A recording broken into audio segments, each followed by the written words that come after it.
মা তুমি কিভাবে বলো আমাকে একটা 15 বছর বয়সী মেয়েকে বিয়ে করতে? একজন মেডিসিন স্পেশালিস্ট হয়ে ওই বাচ্চা মেয়েকে আমি বিয়ে করতে পারবো না। মা বললো চুপ করে যান, তোর বাবা যেহেতু বিয়েটা ঠিক করেছে তোর বাবাকে বল। আর মেয়েটা খুব সুন্দর, একেবারে মায়াবী চেহারা তার। আমি বললাম মায়াবী হোক, আমি বিয়ে করবো না। মা বললো বেশি কথা বলিস না ইজান, খুব ভালো লক্ষ্মী মেয়ে একটা, তোর বাবার বন্ধু নাহিদ সাহেবের মেয়ে, তিনি মারা গিয়েছেন 2 মাস হলো। রুবিনা খাতুন মেয়েকে এত তাড়াতাড়ি বিয়ে দিতে চাননি এখন, কিন্তু গ্রামের কিছু বাজে ছেলে মেয়েটাকে খুব জ্বালাচ্ছে। দয়া করে রাজি হয়ে যা বাবা, তোর বাবা কেমন মানুষ তুই তো জানিস। তারপরও সে একবার স্ট্রোক করেছে, এখন যদি তুই বিয়ে করবি না কথাটা শুনে আবার কিছু হয়ে যায়, পাগলামো করিস না ইজান। মায়ের কথা শুনে ইজান কিছুটা নত হলো।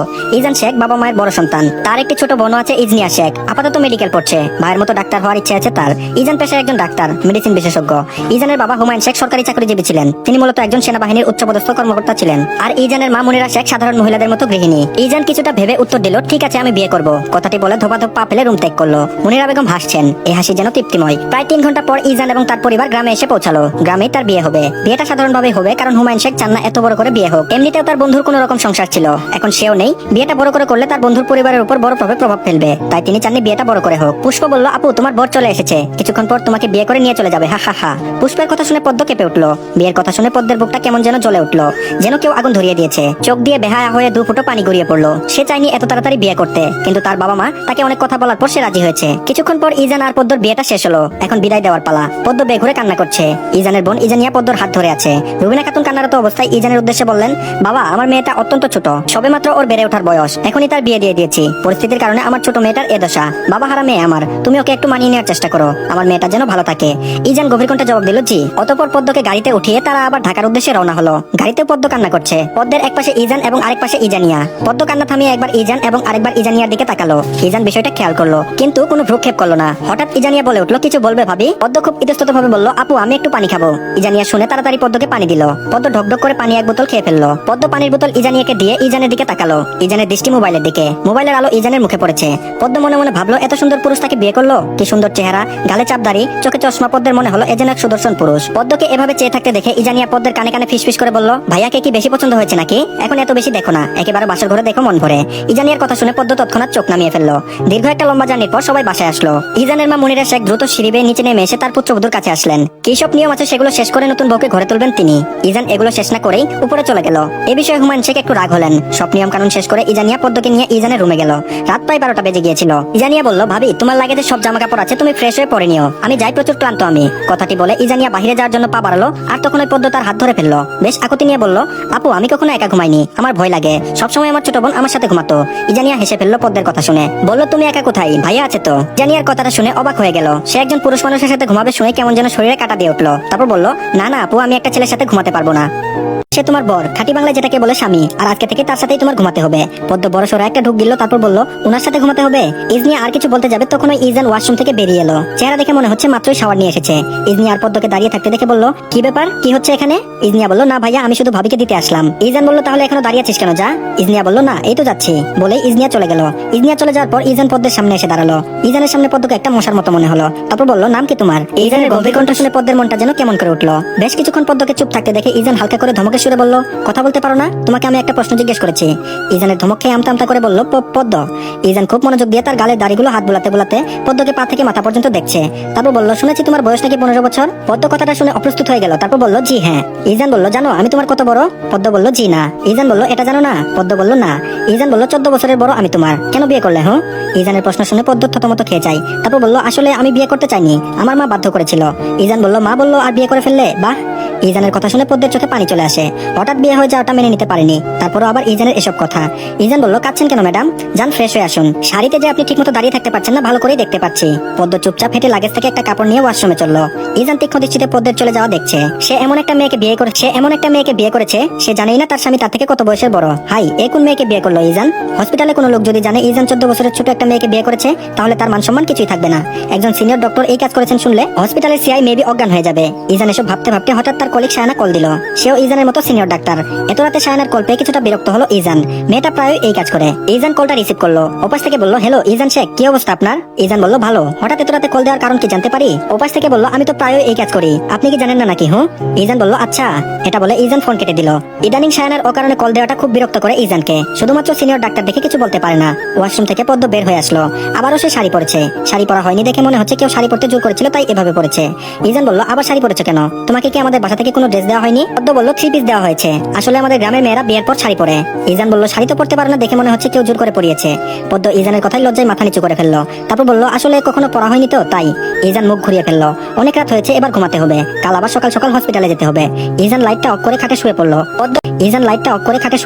পদ্ম লাইট অফ করাতে খুব ভয় পেয়ে গেছে, যেন কেউ আশেপাশে দাঁড়িয়ে আছে তার এমন মনে হচ্ছে। এত বেশি অন্ধকার যে কিছুই দেখা যাচ্ছে না। পদ্ম ভয়ে মুখে হাত দিয়ে আছে, একটু ঝুঁকে সামনের দিকে চলে গেল। এই তো খাট এপাশে, ইজান নেই তাই পদ্ম শুয়ে পড়েছে। বেশিক্ষণ চোখ মেলে থাকতে পারলো না, কারণ ঘুম তাকে একটু একটু করে ধরেছে।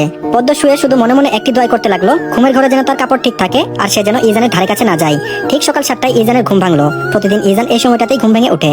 অনেকটা অভ্যাস হয়ে গিয়েছে তার। তাই আছে না মানুষ অভ্যাসের দাস, ঠিক সেরকমই। ইজান দেখলো তার বুকের উপর শাড়ি, দেখেই থমকে গেল। পাশে তাকিয়ে দেখলো পদ্ম তার পাশেই শুয়ে আছে। পদ্মের মুখের উপর চুল আছে, যার কারণে পদ্মের মুখটা দেখা যাচ্ছে না। ইজান খাটের পাশে ছোট্ট টেবিলটা থেকে তার চশমাটা নিল। তারপর বেশিক্ষণ বসে না থেকে ওয়াশরুমে চলে গেল। ওয়াশরুম থেকে বের হয়ে একেবারে হসপিটালে যাওয়ার জন্য রেডি হয়ে নিল। নাস্তা সেরেই সে হসপিটালের উদ্দেশ্যে রওনা দিবে। রুম থেকে চলে যাওয়ার আগে আগে একবার পদ্মকে দেখে নিল। অচেতন অবস্থায় শুয়ে আছে এমন মনে হচ্ছে। দীর্ঘ একটা নিঃশ্বাস ফেলে নিচে নেমে এলো।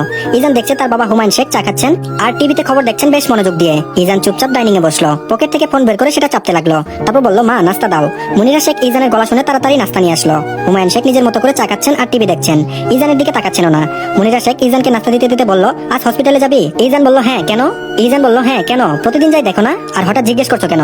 ইজানের কথায় মুনিরা শেখ অবাক হয়ে গেলেন। কি ভাবলেশীন কথাবার্তা, সবেমাত্র কাল বিয়ে হলো আর আজ হসপিটালে যাবি? আজ না গেলে হয় না?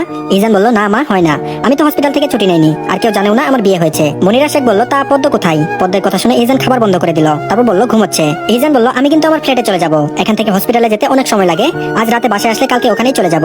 ইজানের কথা শুনে মুনিরা শেখ একটু ভয়ে ভয়ে বললেন পদ্মকে নিবি না? ইজান বলল ও ওখানে গিয়ে কি করবে, তার চেয়ে ভালো ও এখানে থাকুক তোমাদের কাছে। হুমায়ুন শেখ এতক্ষণ তার ছেলের এবং তার স্ত্রীর কথা শুনছিল। পদ্মকে নিয়ে ইজানের এমন কথা শুনে তিনি উঁচু গলায় বলে উঠলেন তোমার বউ তুমি সাথে করে নিয়ে যাবে, এটাই শেষ কথা। ইজান বলল ঠিক আছে আমি পদ্মকে আমার সাথেই নিব, বিয়েটা আমি করেছি, কিন্তু বিয়ে করতে তো জোর করেছো তুমি, সেটা অন্তত ভুলে যেও না বাবা। মা আসছি আমি। মুনিরা শেখ সদর দরজার সামনে এসে দাঁড়ালেন। ইজান গাড়িতে উঠে চলে গেল হসপিটালের উদ্দেশ্যে। মুনিরা শেখ তার স্বামীর পাশে সোফায় বসলেন। তারপর বললেন আচ্ছা আমি কি বলি পদ্ম আমাদের সাথে থাকুক কিছুদিন? সবকিছুই তো তোমার ইচ্ছেতেই হচ্ছে, এটা না হয় আমার ইচ্ছেতে একটু হোক। ইজান সারাদিন হসপিটালে থাকবে, পদ্ম কি একা একা বাসায় থাকবে নাকি? ওর মন টিকবে এখানে বলো? সবেমাত্র গ্রাম থেকে আসলো মেয়েটা, শহরের কিছুই চিনে না, যদি ওখানে ওর একা একা থাকতে কোনো সমস্যা হয়? হুমায়ুন শেখ বললেন পদ্ম কি সারা জীবন আমাদের সাথে থাকবে? ওর তো একাই থাকা লাগবে, আর না হয় ইজানের বাসায় তুমি 2-1 দিন থেকে এসো, বুদ্ধিটা খারাপ না। হুমায়ুন শেখের কথাটি খুব ভালো লাগলো মুনিরা শেখের। তারপর বলল ঠিক বলেছো, আমি থেকে আসবো ওই বাসা থেকে। ঘড়ির কাঁটা যখন 9টা 20 তখন পদ্মের ঘুম ভাঙলো। ফুলুমুলু হয়ে বসেছে সে, হাত দিয়ে চোখ ডলছে, দু হাতে তার চুলগুলো খোপা করে নিল। পদ্মের একটা অভ্যাস, ঘুম থেকে উঠে সে ওই বিছানাতেই কয়েক মিনিট বসে থাকবে। পদ্ম ইজানের রুম ভালো করে দেখছে।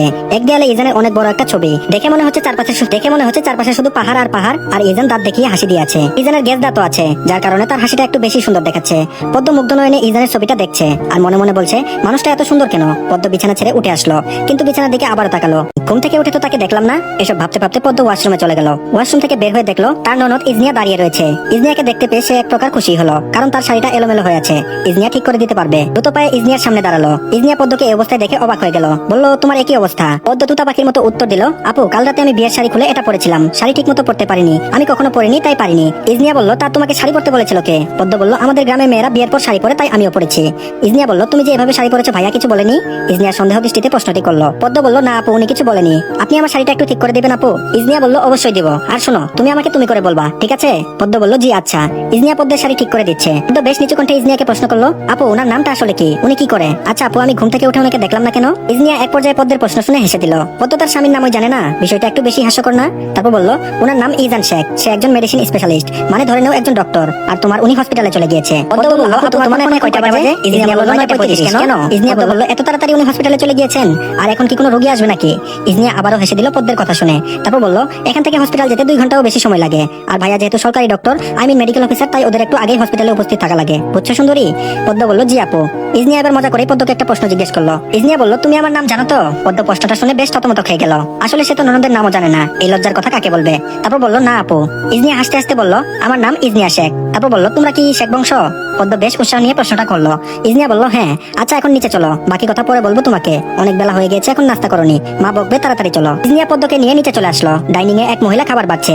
ইজনিয়া মুনিরা শেখকে ডাক দিলেন তাদের সাথে নাস্তা করার জন্য, কারণ তিনি এখনো নাস্তা করেননি। একই টেবিলে পদ্ম, তার ননদ এবং তার শাশুড়ি বসলো।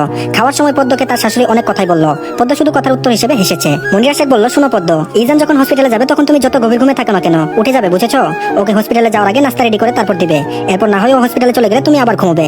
দেখো তোমার বয়স কম আমরা মানছি, কিন্তু এখন তো তোমার বিয়ে হয়ে গিয়েছে, তোমার এখন এগুলো অভ্যাস করতে হবে, শিখে নিতে হবে। পদ্ম বলল জি মা, আমি প্রতিদিন সকালে তাড়াতাড়ি উঠি, আজ কেন দেরি হয়ে গেল বুঝলাম না। পদ্ম মাথা নিচু করে কথা কথাটি বলল। মনিরা শেখ বলল, সমস্যা নেই, আর তোমার লাগেজ যদি গোছানো না থাকে তাহলে গুছিয়ে নিও, কাল ইজান তোমাকে নিয়ে ওর ফ্ল্যাটে চলে যাবে। পদ্মের কাশি উঠে গেল, কাশতে কাশতে অবস্থা খারাপ, চোখ দিয়ে পানি চলে এসেছে। ইজনিয়া পদ্মকে এক গ্লাস পানি দিল। মনিরা শেখ পদ্মের এই অবস্থা দেখে ওকে শান্ত করার জন্য ব্যস্ত হয়ে গেল। পানি খেয়ে একটু কাশি থেমেছে পদ্মর, তারপর বলল, ঠিক আছে তুমি। পদ্ম অস্থির হয়ে চেয়ারে মাথা হেলিয়ে দিল, এখন চোখ দিয়ে পানি পড়ছে। এক হাত দিয়ে চোখের পানি মুছতে মুছতে পদ্ম বলল, জি মা ঠিক আছে। মনিরা শেখ বলল, হঠাৎ এমন কেন হলো তোমার? ইজনিয়া বলল, মা আসলে ভাবি মনে হয় ভয় পেয়েছে ফ্ল্যাটে যাওয়ার কথা শুনে। দাঁত কেলিয়া মনিরা শেখকে উত্তর দিল ইজনিয়া।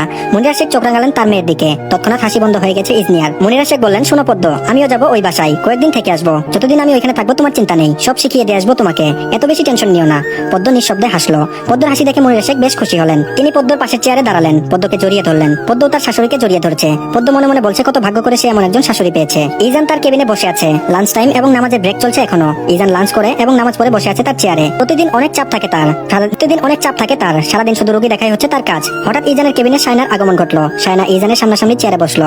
ইজান তার চেয়ারে শরীরটা হেলিয়ে দিল, সামনে তাকে কলমটা ঘোরাচ্ছে, তার দৃষ্টি শায়নার দিকে। তারপর বলল, শায়না বলল, কি ব্যাপার শেখ সাহেব, এখন ফোন দিলে ফোন কেটে দেন কেন? কাহিনী কি, বুঝছি না কিছুই।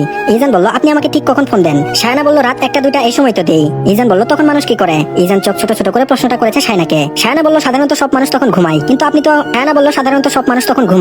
তো আরো পরে ঘুমান। আসলে আপনার সাথে কথা বলতে ভালোই লাগে। ইজান বলল, আমার তো ভালো লাগে না, আসলে ওই সময়টাই নিজেকে একা রাখতে পছন্দ করি।